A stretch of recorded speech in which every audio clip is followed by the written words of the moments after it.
Ladies and gentlemen, brothers and sisters, people of all ages, welcome back to the Sticky Floors Podcast. I am one of your hosts, CJ. I am joined by Mr. Will. We are back again with another movie, Don't Look Up, that's on Netflix. Our campaign to also get a podcast on Netflix continues.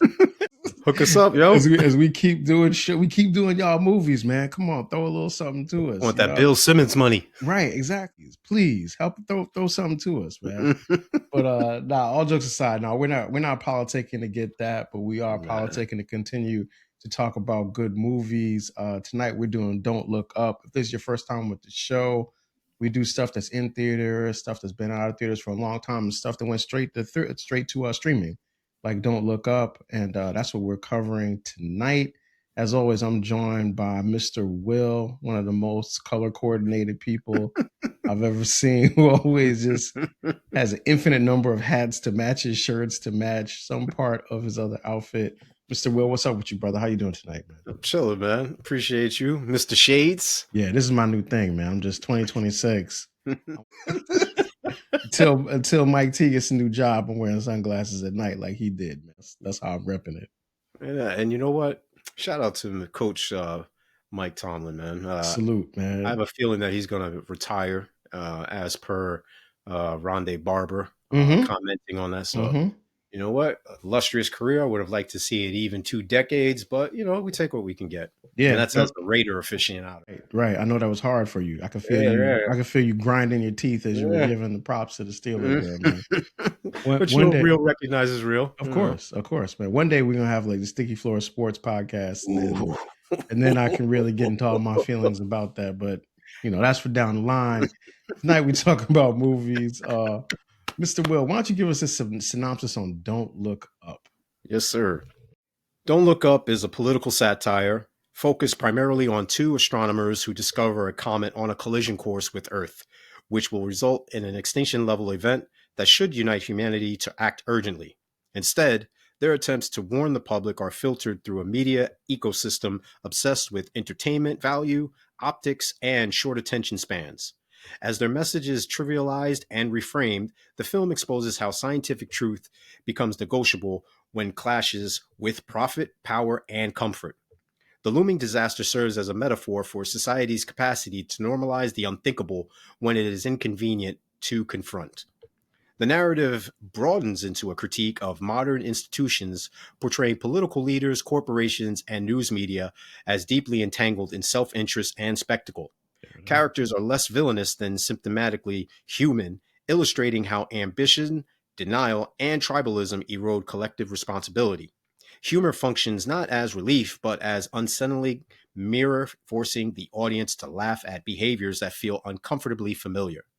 Ultimately, the movie's less about the comet itself than about the tragedy of knowing the truth in a world unwilling to listen. There it is, man. Yo, I just got like 6-pack on details.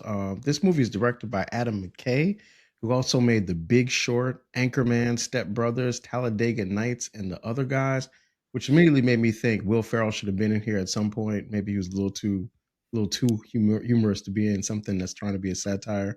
This was released straight to Netflix in 2021, and you can still find it on Netflix. Stars Leonardo DiCaprio, Jennifer Lawrence, Timothy Chalamet, or as I like to refer to him as Paul Atreides, Kate Blanchett, Meryl Streep, Ariana Grande, Kid Cudi, Tyler Perry, Jonah Hill, and Ron Perlman. I feel like me and Mr. Will should have been in here too because everybody else was. Seems like made on a budget of $75 million, which was actually kind of small for the people that were a part of it. Received 4 Academy Award nominations, including 1 for Best Picture. However, it was generally panned by critics who found it to be a thinly veiled satire supporting the quote unquote climate crisis, man. That's kind of where that is, man. So, right from the gate, I'm going to say, I really dig The Big Short. And I think one of the reasons why I think The Big Short works a little bit better than this film was because The Big Short had the value of being able to talk about something after the event actually happened. So it could kind of tell you the narrative a little bit different. This movie kind of tries to tell you about something that hasn't happened yet, but might happen. And it always feels like a little bit more detached from reality. And that's something I think hurt it a little bit in its delivery. I would also comment that it was happening in real time, but about a different subject matter. This has nothing to do with quote unquote climate control, at least not from my perspective. When we're talking about extinction level events, but shout out to Busta Rhymes, Mm-hmm. you're thinking about Yeah, I know in what those you're talking about. movies. Yep. Shout out to Dennis Quaid. Um, but at the same time, I'm like, all right, they're talking about literally 45. They're talking about, Mm-hmm. what's going on when you're saying things like fake news. They're talking Mm-hmm. about um, what used to be Regis and Kathy Lee, which morphed into Kelly Ripa and Mark, whatever his name is. Mm-hmm. I'm just like, all right, I get that aspect, and I get the whole like, left wing politics versus right wing politics, and I get that this movie is trying to bring an awareness in a different format. But honestly, I don't think they stick the landing, to quote one of CJ's favorite phrases. I love the fact that there's an ensemble cast who are very uh, empathetic to what's going on with the world, but Mm-hmm. I have a problem with the execution. Yeah. Um, it's Well, very disheartening that CJ said that I picked this movie. I don't recall picking this movie, you and can't it's say you just didn't straight. pick it, man. You picked the movie. It's not up for debate anymore. And That's as this is proof sad. positive. I can't believe I must have been in denial like these people trying to reframe it and saying all this other gibberish, man. I can't believe I picked this movie. So the thing about the joint is, you talk about the references to like the first Trump administration. Obviously, this movie comes out right kind of on the heels of COVID, right? Or COVID Mm-hmm. 19, but 20, but this is 2021. And it's like one of the things that I think the movie is trying to get to, and I think it does it in a little way that's maybe a little bit too funny, is the idea of like what happens when the society kind of gives up on its institutions and gives up on its government, right? Because you got the scientific community saying there's an asteroid coming to destroy the Earth, and then you got the government and the corporate Powers that be. community saying like, nah, it's not really coming, or yeah, it is, but we can get We the can get this money off. rare earth metals off it, which is amazing now going back. Like when you think about modern day, people actually talking about rare earth metals the way that we are now in America, to see like this being a main part of this asteroid is interesting. But it's like that idea that people give up on the belief that their government has their best interest at heart, or that the government is actually telling the truth to them, is a very dangerous thing, and it's actually a very dangerous reality that I feel like we live in right now. No, not feel like we do. I mean, like let's keep it a buck. The origin of the word, um, you know, what was the term that they use? Oh yeah, I remember. They say that you are a conspiracy theorist. And for Hmm. me, that term was coined roughly around 63, 64, in order to basically criminalize, demonize, dehumanize individuals who had information that was supposed to be kept secret. So when you see Jennifer Lawrence being bagged and tagged, when you Hmm. see Leonardo DiCaprio under the same plight, that's where that term comes from, because they didn't want these individuals to disclose this information. So when you hear about all these so-called controversies and things like that, no, these are merited in truth. It's just that the powers that be know that they could go to jail and be killed for being traitors because of what they're doing. So they have to make you sound like you're crazy. Well, that's what they did with her by putting up the memes. So Yeah, it's the even meme more, culture definitely makes everybody look yeah, crazy, so it's regardless of where you are or not. Yeah. even more deadly, where you can literally call somebody a name, which I thought, that's harassment. I thought that was defamation of character. I thought you couldn't do these things. But yet, literally, you'll have someone bully you, because that's basically what it is, bully you, gaslight you into thinking that you're crazy. Now you're defamed. You can no longer do whatever it is that you want to do, or what they call cancel culture. And Hmm. so now your livelihood, or being stripped of it, is akin to basically killing you. Now you can't feed yourself or your family. Now you can't leave your home. Now you're being physically threatened, harassed, et cetera, et cetera. And the movie shows what that can do when taken to an extreme. You Yeah. have someone who was up for her doctoral, she was in the doctorate program, and literally she was seen as some type of Neanderthal. She was looked upon as if she was crazy and should be in an asylum. She was resulted in her having to work at the equivalent of a Walmart. And the funny thing about that even is that speaks to how individuals who migrate here, who try to immigrate here, are forced to assimilate. And unfortunately, if they have some type of accreditation, whether it be a doctor or a lawyer or an engineer, and now they have to be a janitor. So, this movie tackled a myriad of themes, which I liked, but at the same token, it did so in a very campy and corny way. Yeah, but here's the thing, though. Yeah, they do that to her character, to Jennifer Lawrence's character in the film.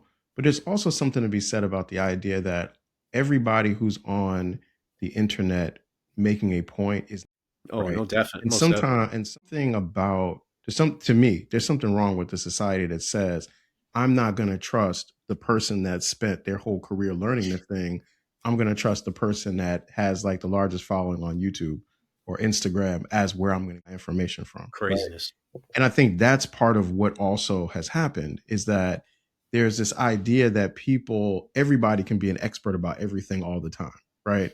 And there are people that are actually experts about this. Right. I think one of the things that I personally don't like to see is when comedians are used to talk about serious political issues. Right. There's people I don't, because there's someone who actually has dedicated their life to understanding all the nuances of the politics. But unfortunately, that person is not humorous. They're not interesting. They're not engaging. So they don't fit well for somebody you want to put on TV. But that doesn't mean that their knowledge is not valid and legitimate when it comes to talking about the subject. One of the things that happens with Leonardo DiCaprio's character is that they basically position him as a person on TV because he's got good optics, because he's handsome, because they can shave his beard a certain way. And then you got Jennifer Lawrence with the mullet looking and they decide she's not good for television, regardless of the fact. Then. Yes. And she's also not going to be amenable to fitting into the box that they want her to fit in, her outfit. Right. To be on television. So that's also like something that's happening here is like, yeah, you can't trust the government to tell you the truth. But then you also got like these people that are just given to you on TV that you also can't trust because they may not even be the most informed person on the subject.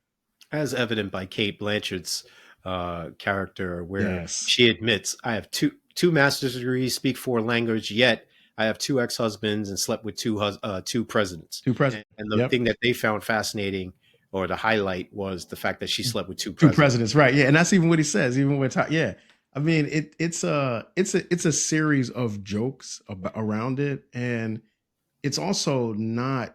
Unfortunately, to me, it doesn't feel that far off the reality that we live in, but the reality is not that funny. It's not that funny what's happening to your real life. But I guess as a satire, you're supposed to go along with it. So, but what about the term that they coined for him too? Astronomer, I'd like to, whatever. Just like all of these like acronyms and things like that.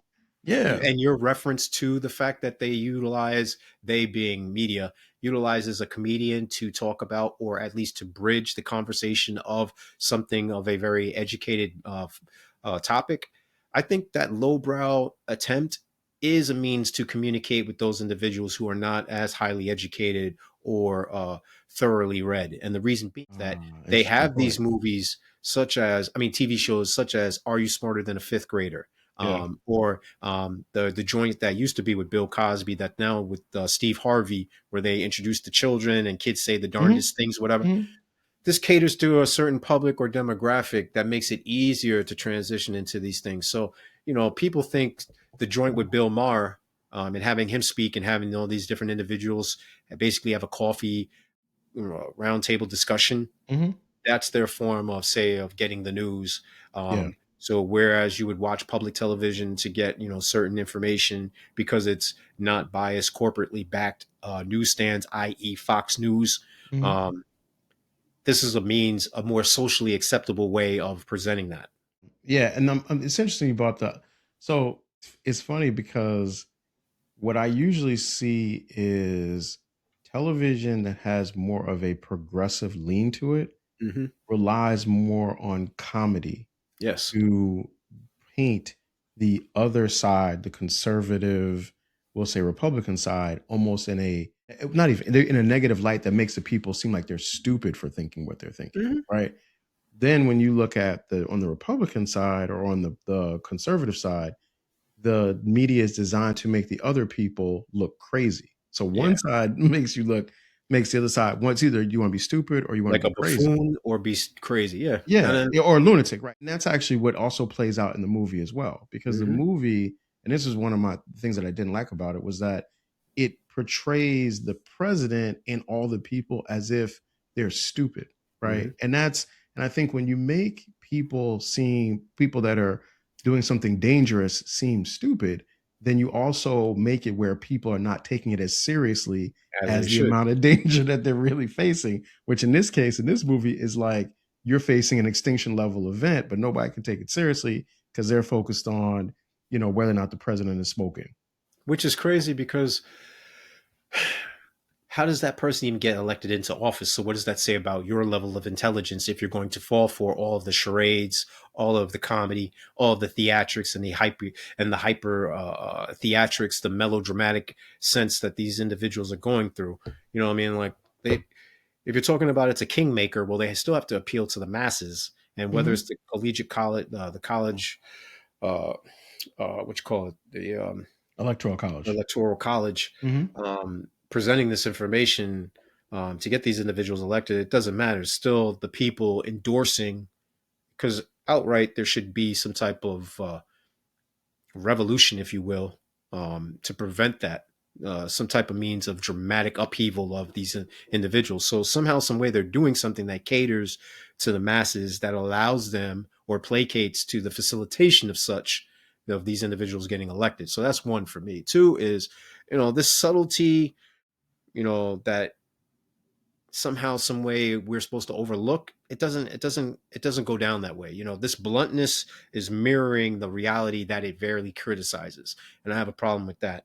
When you're trying to be very nuanced, but yet you're using repetition to hammer home your point, you're missing the boat altogether. And then you have this use of celebrity as a subplot, i.e. Ariana Grande and Kid Cudi. That makes it even worse, because at one point, I don't know if you remember the whole thing of the introduction of not Dancing with the Stars, American Idol. And the guy and the girl, I forget their names, but one had the guy had very curly hair and he was very light skinned. I think his mother might have been white and his dad might have been black. And then they would the fact of what was going on at the time, which was Al Gore saying that he invented the term. What was it about the ozone? Yeah, I know what you're saying. I know what you're saying. Yeah. But the point is that no, we got to call it what it is. This is pollution, and it's deteriorating the environment. So if you want to go with that, cool. But let's not use these descriptive terms that talk around it, that makes it more palatable for individuals to know exactly what it is that we're getting to, like the nitty gritty. I have a problem with that. The movie does that in a way that parallel too much of what was going on, but still missed the boat, because these systems that are in place that utilize on influence and illusions. You're dealing with a set of citizens that are very sensitive to their own self-interest. You know what I mean? Like you'll have individuals who say, well, look, this guy's going to help us bring back blue collar jobs, and we're going to be able to go to West Virginia and dig out coal. Who uses coal? Nobody uses coal anymore. Or they'll say things like, oh, we're going to quote unquote make America great again. When was America great and for who? I mean, let's narrow it down here. And the movie talks about that when the guy turns around and says they were lying to us, and they're wearing red, white, and blue throughout the presentation by Jonah Hill talking, while meanwhile his mother's not even there, and they see the comet flaring in the sky. And then by then it's too late and they're running like ants in pandemonium. Then you have the scene where they take Jennifer Lawrence for the first time and they have her sign some type of document that she didn't even read the fine print. I don't know who does that, but she basically says that she's not going to essentially go on any type of platform, podcast, whatever, and share share. We know that's not secrets. true. We know that's never going to happen. Well, I believe that they do make you sign stuff like that. I do. Yeah, so I do think they do. So you sign this NDA, and then what? They know you don't have the money to pay anything. So what do you threaten them with? Putting them in jail? Okay. They threaten you. They threaten you with the Department of Justice. That's. But so but that's not going to threaten you. That makes you a martyr now.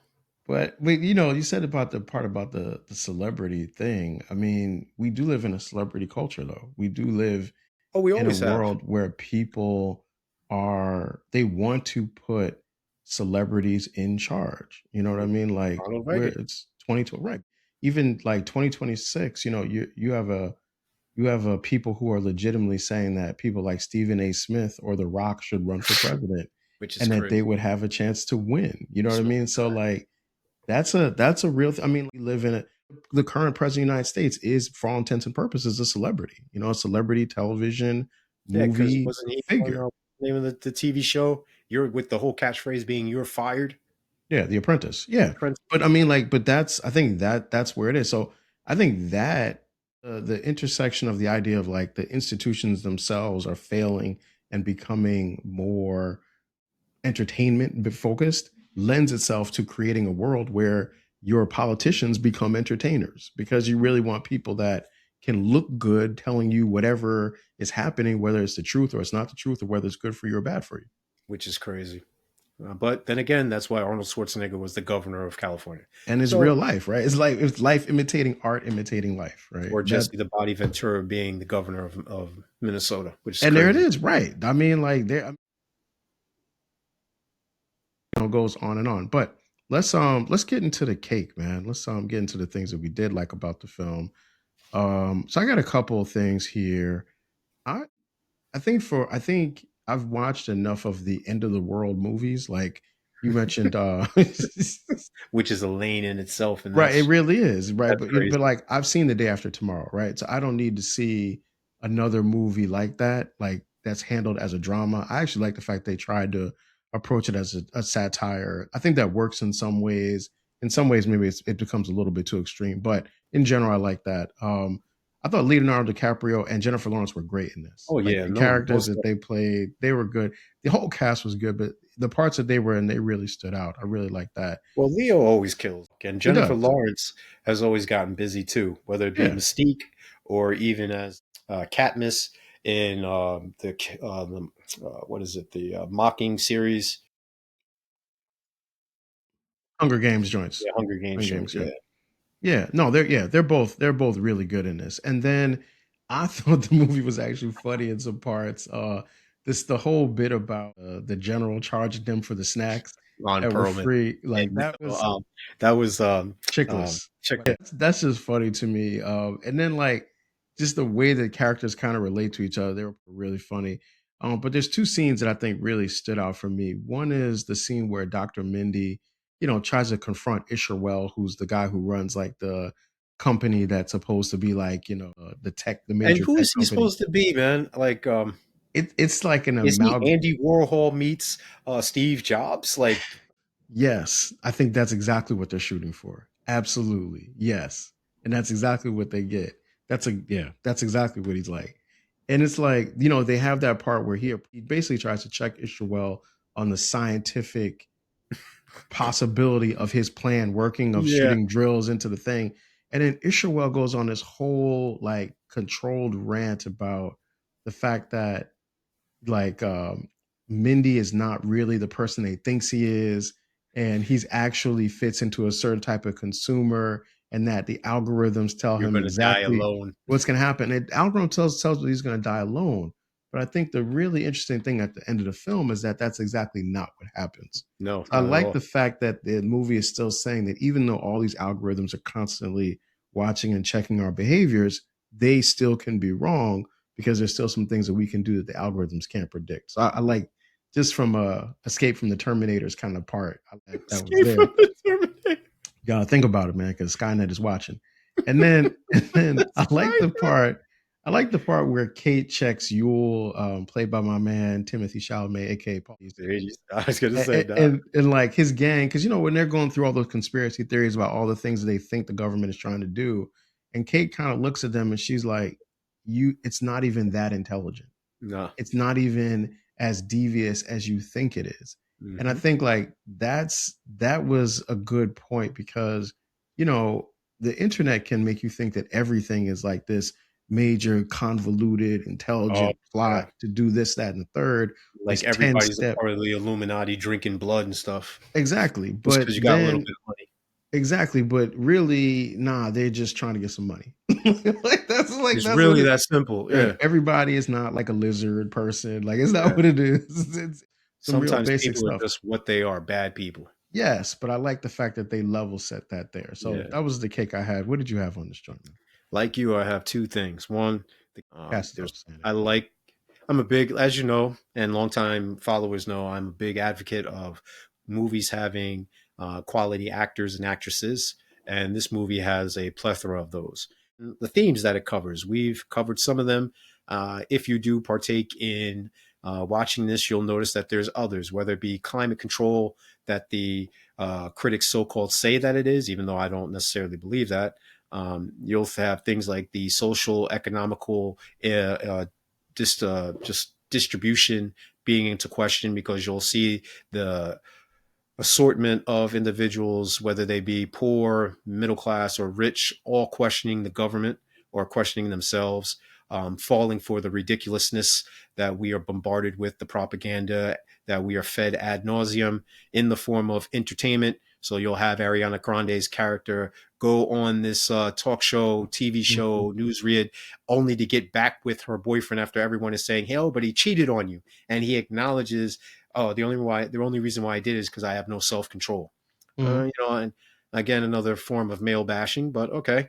And then once they get back together again, they get on stage and they perform another anticlimactic song where it's full of curse words and such. Like, the parodies are pretty much on point. So that was somewhat humorous. Um, so yeah, man, I'm just going with those two: the themes and the cast. Got it. Okay, cool. And then for the things that we didn't like, it's a couple things. So, and I've seen the director McKay do this in other films as well, where he like kind of will splice in like B-roll shots or like not sometimes it's like, shots of like Wall Street or something if it was Mm-hmm. in um Real if it life was participants. yeah, yeah, especially, when it was like The Big Short. But in this movie, I just feel like those scenes kind of disrupted the flow of the movie. And the movie does kind of feel long. And I just think those are things that sort of added to It's making two it feel hours and a some little bit change, ain't longer. it? Yeah, plus like 243. Yeah. And you talked about the Ariana Grande Kid Cudi part. I'm just never a fan unless the movie is about a musician. Like unless I'm watching Purple Rain and I'm going to see Prince do Purple Rain, I don't really like to see performances done in the middle of movies, especially Mm. when it's not about a musical thing. So the Ariana Grande Kid Cudi performance, I felt like I was like waiting for it to end to get on with the rest of the film. So But to her credit, she started off as an actress originally, right? On yeah, Disney. yeah, Okay. that's She great, wasn't. but She I don't want wasn't to see her first a sing in this singer. joint. Got you. Like listen, I like seeing her singing the Wicked joints. Good. That's fine. Musical, sing. Movie about, end of the world. I don't need the performance. Fair enough. I also thought it was about 30 minutes too long. So it's about Only 30 it, minutes too long. only about it could be maybe as much as 40 minutes too long, but these two scenes added to that. And then, the other thing is I've talked about this a little bit before. I think sometimes satire can still be clever in a way that doesn't have to make people seem like they're stupid Hmm. because of the things that they're doing.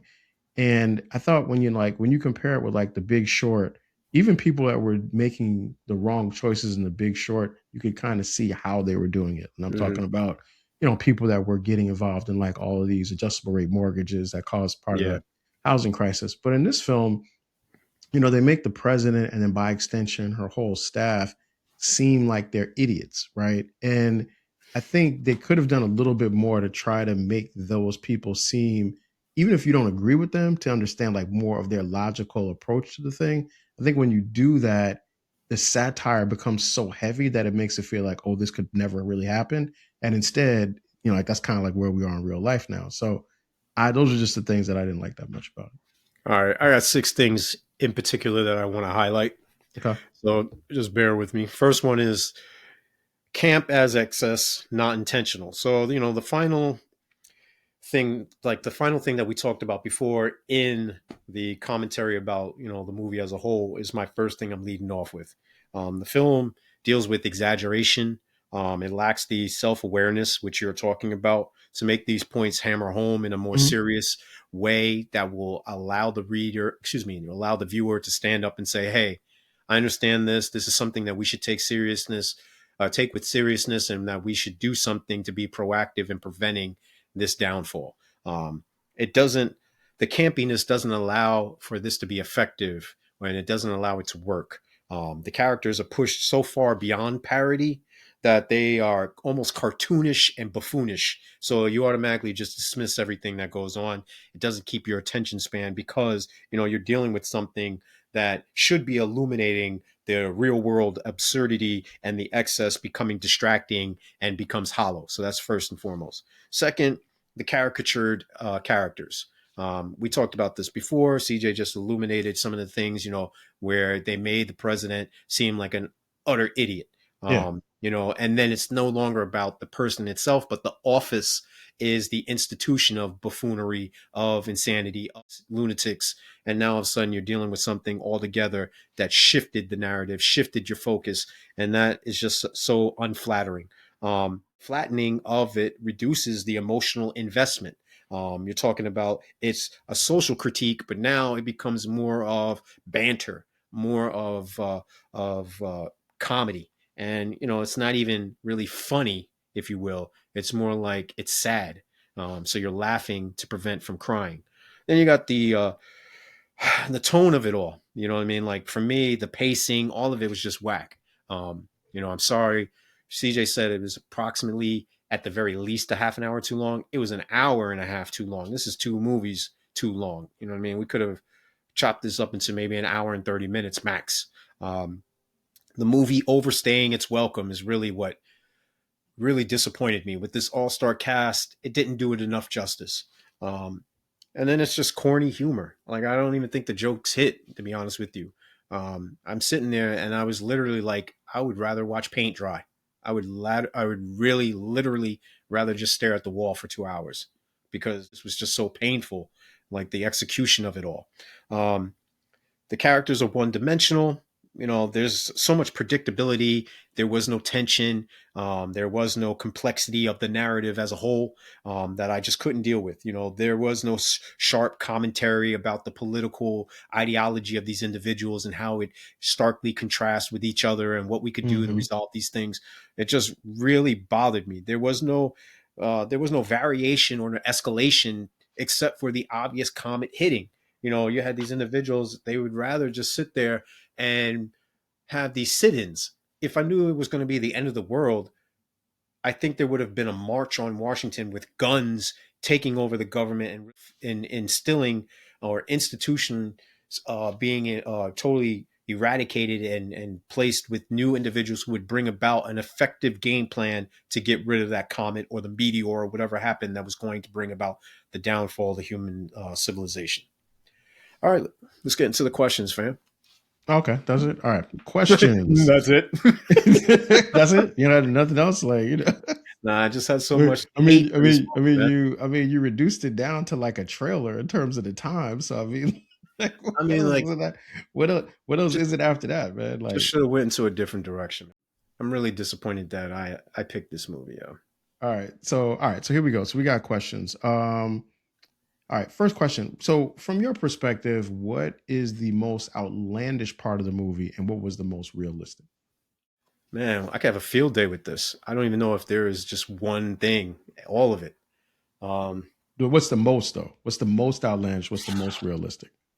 Honestly, in the first half of the movie, they get there. They're talked about they have to get there expediently. They got to get to the White House to discuss these things. And at first you're thinking like all up until that point of them getting on the plane, I'm like, all right, I'm with you. Then they get to the White House and they totally ignore them, celebrate a birthday.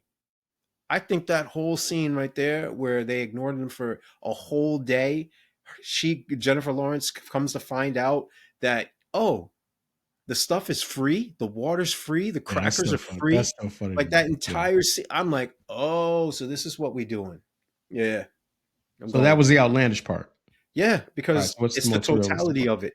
Because you don't go to DC after you tell them that there's a comet coming that's going to wipe out the entire planet. And they're sitting there trying to explain to them, and then literally the president, Meryl Streep, says, all right, what we're going to do is we're going to reset. We're going to assess the situation. We're going to get some other people to check out the numbers, and then we'll get back to you.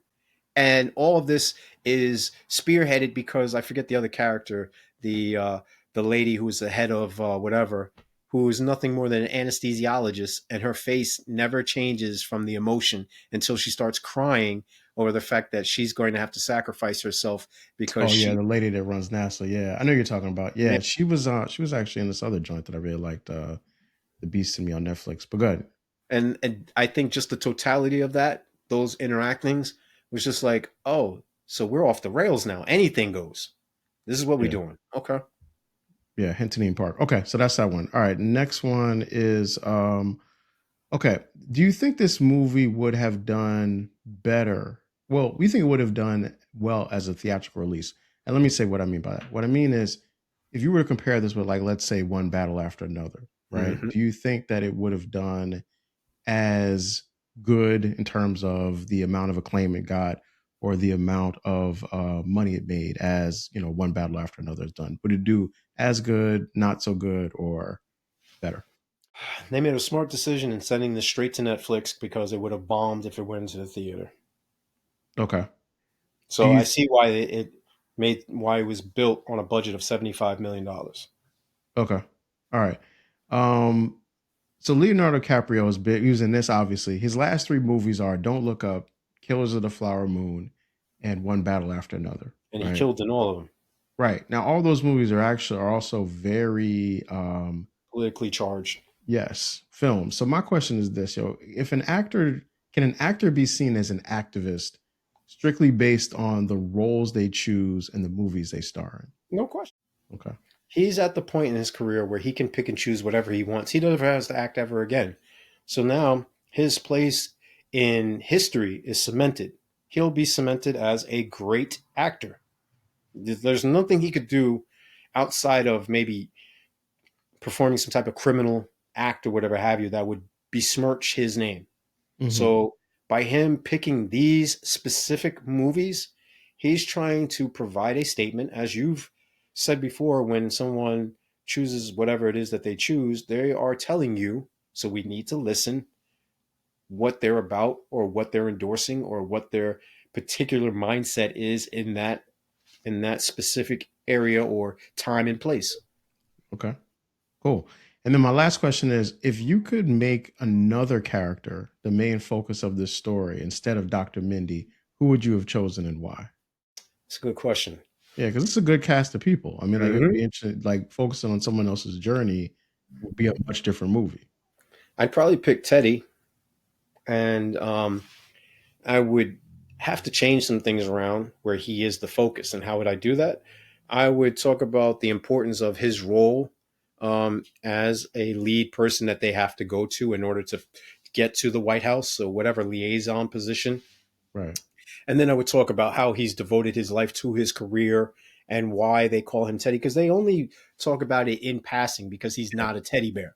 But why is he viewed as not as a teddy bear? What is it about his aggressive nature, which, mind you, also partakes in the whole stereotype of the aggressive black man. So I want to know, what is it about him in particular that got into that role that was able to kind of be able to make certain people feel safe and comfortable dealing with him, interacting with him, but also him being a pillar as far as the academic community where his name rings bells like that. You know what I mean? Like they really were like, oh, we know who he is. Yeah. He's not someone to trifle with. Yeah. Rob Morgan. Yeah. Rob Morgan's, Dr. Teddy Oglethorpe, I think was the name. Yeah, it's Oglethorpe. Yeah. And the doctor we were talking about before is Hetty Park that you said you've seen her in. Yes. Yeah. Dr. Calder, the anesthesiologist, the Asian lady. Mm-hmm. Yep. All right, man. What you got on questions for me? All right, man. So, I just got a few. What does the film suggest about the relationship between truth and attention in a media-saturated society? Well, I mean, like, it's really just saying that people decide what's true based on how much the attention they give to it. Like, there's it doesn't matter whether or not something is true anymore. It matters whether or not people want to believe it, right? And the truth can be separated from belief, and truth can now be separated from fact, but it doesn't mean that people don't align themselves with it anymore. So, like even at one point in time, and at one point in the movie, people start questioning whether there's even an asteroid to begin with, Yeah. right? Which is like the point where reality is completely broken down, because now you have people, and they even go through the point of like showing people online saying, I don't think there really is one. I think this is about something else. And people believe that, right? But that's because that person is attracting all the attention because they have this large, following on social media platform. But that happens in like that's a real thing that happens all the time. And there were a lot of people during COVID that had all these theories about what COVID was, what was going to happen, what was going to happen next, and all these things. And a lot of people went along with that without there being any real truthful backing to it. So if you're a person that is an influencer and you control the ability to reach and contact and influence a lot of people, you can create a truth and a reality that is completely detached from fact. Which is crazy. So Hence the term. I mean, hence the title of the movie. Just look up. Like they yeah, right. told Don't them. look up. Right. They say don't look up. Right, and then they say yeah. Even Yeah, how they spun that into like a political thing was that was clever. Actually, I like that part. yeah, which was even bugged out because like they were like Ariana Grande's character was like, don't even worry about the manatees anymore. Right. Right. Forget the manatees. Look at the And sky. that's Yeah. not the term she used actually. So that Right. was like, Right. wow, you know what I mean? Like, oh, okay, Right. got you. All right. Is the film criticizing specific political ideologies or a broader human tendency towards denial and convenience? It's doing both, man. It's doing both.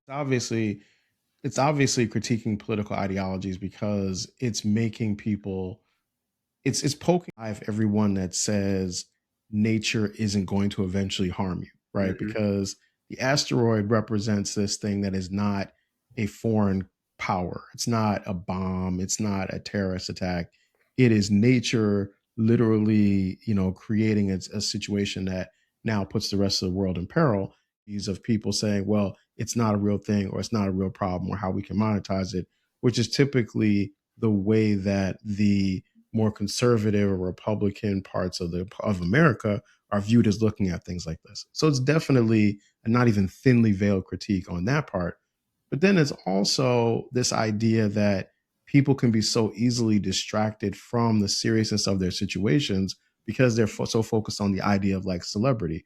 Even you talked about the scene when Ariana Grande's character basically monopolizes the television show in her back and forth with Kid Cudi about whether or not they're going to get back together. So much so that when Kate and Dr. Mindy want to talk about the asteroid, it doesn't even get its attention.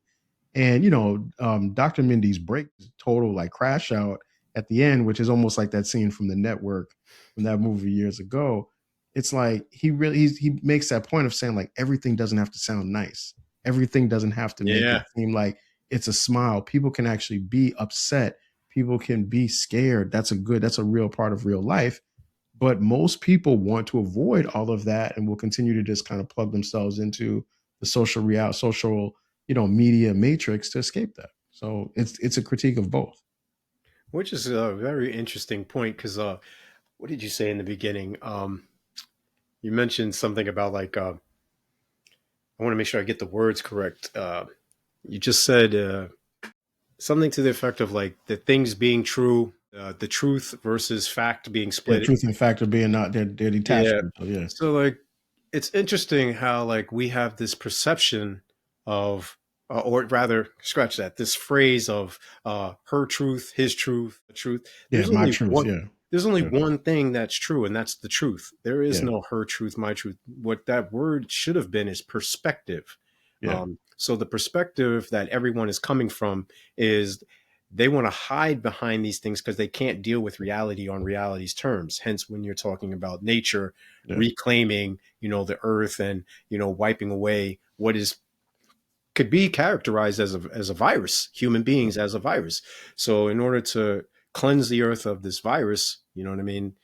The dramatic action has to be taken only for the people. What is that? The phrase is something to the effect of like, if a person leaves they still take themselves wherever they go, so they still have to deal with the problem. Yeah. These people will merely go to another planet and like the dudes, the fake Steve Jobs, Andy Warhol dude, the Bratrock, ate her face off and just kept pecking at her. And he was like, "Don't pet them." I don't think they could give him a chance to pet them. Well, it's implied eaten by those things, which salute. I was happen at the end of it. But here's the thing, though. When you're talking about perspective, the thing about a word like perspective is like an idea, and ideas can change. Mm-hmm. Whereas if you say something is the truth is not supposed to be changed. So if my identity is based on my truths, then I never have to change my opinion. If I never have to change my opinion, it doesn't matter how much real evidence or facts I'm presented with. I now have the luxury of ignoring those things because it's counter to my truth. So that's why all of that stuff works the way that it does there, at least in my opinion. Okay, you got more questions for me. Yes, sir. How does celebrity culture function as a parallel system of authority in the film?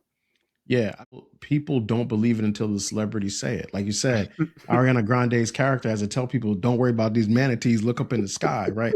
But the thing is, the comet can be seen with the naked eye by everybody.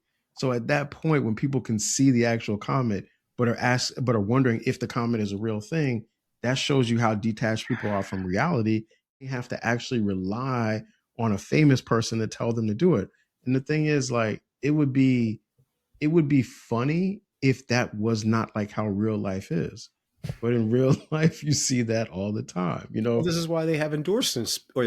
Of course, yeah. And that's if they're trying to sell you something. But what if someone just wants you to pay attention to something that's actually important? You need a celebrity-driven event to get that. Yeah. I mean, think about how every time there's a major earthquake or a major hurricane, you need a celebrity-driven telethon in order to get people to pay enough attention to want to give money to this thing, even though everyone knows that it happened. But the beauty in that is you'll get a Kanye say George Bush doesn't like black people. Right. Yeah, that's true. That was a legendary moment. That was a legendary moment. Yeah, that's true. Okay. But at the same token, though, your point is correct, where you'll have, because celebrities or sports leagues saying, hey, you know what? Cancer's a real thing.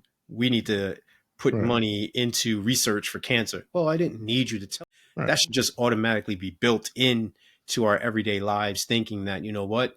There's disease.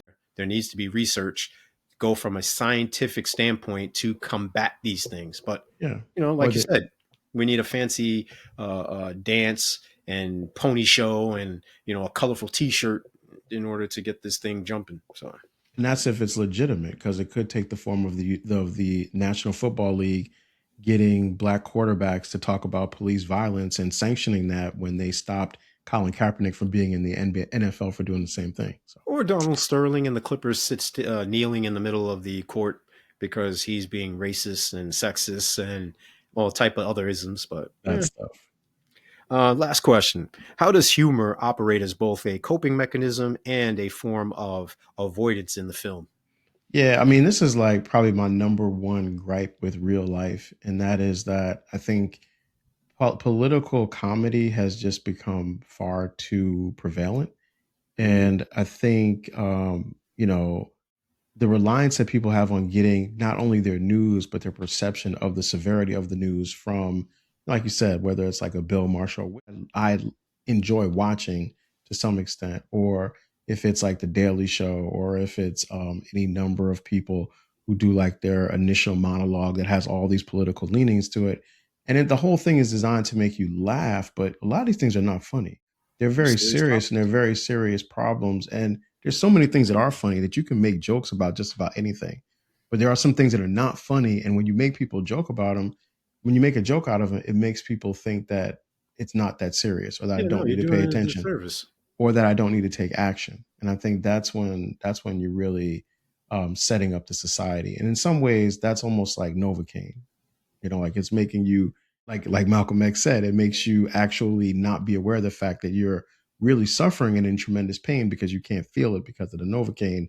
Sometimes that's where the political humor is, in terms of the way that it's making people not really respond to how serious these situations are. No doubt. Well, we're going to get to the popcorn, fam. Go ahead, man. I gave it two. I'm being generous. I gave it 2 joints, 2 boxes of popcorn. You gave it 2 boxes of popcorn. Yo, I'm gonna give this 3.5, man. This is the second time I watched this. I watched it a long time ago, and then because you wanted us to do it, I watched it again. And I think on the second I love time, how you do that in there. I actually liked it a little bit more, probably because I had to watch it like in a different kind of way. Like when you're analyzing something, it's a little different than when you're just watching it for fun. But the performances are fantastic in it, and there were like people that I kind of focused more on this time that I didn't the first time. So Isherwell is hilarious to me. Like that, like just the character is set up. It really made I paid more attention to that character. And then we didn't talk enough or talk at all really about Kate Blanchett, but her character, Brie Eventy, we talked a little bit about her. I really liked her. Her character is very funny. Is this I the mean, with part where I'm her, supposed to feel guilty about sleeping with your husband? yeah, just her her complete like sociopathic disassociation Vicious. was just even at the end with her and Tyler Perry. By the way, Tyler Perry is in this, and we Yeah. didn't even talk about that. But it's like the fact that in the end they find themselves kind of in a bar with a bunch of bottles, just drinking is like the He's like, perfect yo, we can have ending. sex. Yeah, for those two. I'd rather just get drunk and talk about people. I like that. I like that, man. So yeah, I'm giving it 3.5 on this one, man. And that's what that is. Mr. Will, what you got on your hot takes, sir? Oh man. If you allow me the opportunity just to read. Don't Look Up is a missed opportunity. It has a timely premise, but executed with blunt, campy excess. Its corniness dilutes what could have been a sharper, more unsettling satire. In trying to be outrageous, the film settles for obviousness and, in doing so, weakens its impact. Satire breaks down because reality that has outpaced it, and unfortunately, man, I'm just not feeling this joint on a multitude of things we've already discussed. I mean, the film just exposes the limits of the outrage, as you talked about with the Novocaine analogy and quoting Malcolm X. I just watch these characters and I'm like, okay, sarcasm, joke, playfulness, next, rinse, wash, repeat. The repetition is just, it gets tiresome and boring after a while and stale. And then, last but not least, the power without any type of structural change is just null and void for me, man. I'm just not feeling this movie, yo. Got it. All right. So here's my here's my take on this. I think that these types of movies are going to more and more often find themselves on streaming networks and go directly to streaming. And the reason why I'm saying that is because I think there is not the perception that there is a public appetite for films that are this politically left leaning. And when I think about like the comparison to something like what's it called? One Battle After Another. Like One Battle After Another is a very good movie that a lot of people really didn't see, and that a lot of people just automatically criticized as being this very left leaning film. And there's a lot of Americans just flat out wouldn't see it as a result of Oh, that. no question. I think a movie like this would be seen in the same light.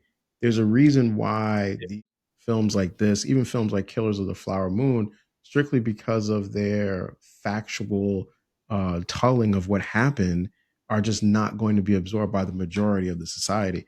And that's unfortunate because, there's a lot of people who I think would be able to get exposed to these ideas if they were actually able to see them be promoted.